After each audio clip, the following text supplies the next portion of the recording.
looks like it could be just about anything. What is it, John? You guys know the tortilla slap challenge? Oh yeah. So this is an unbreakable replacement for that with an easy grip handle. Oh. What do you think, Dennis? I don't know. I've actually seen these before. This is a mud flap for a Prius. No way. Yeah, they've started using these in the off-road series. They work really well.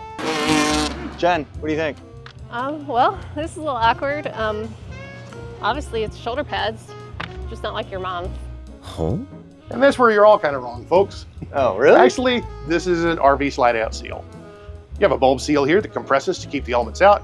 You have a sweeper seal that wipes water off the box as it goes in and out. Got a cool little groove in here you can hide wiring in. And you've also got double-sided tape, so it's self-adhesive. You get this in 5-foot, all the way up to 50-foot rolls. Wow. Thanks, Tony. I guess that seals that mystery. Oh. Thanks for joining us. Please add your wrong suggestions in the comments and join us next time. Actually, it's not like those eyelashes everybody's been wearing.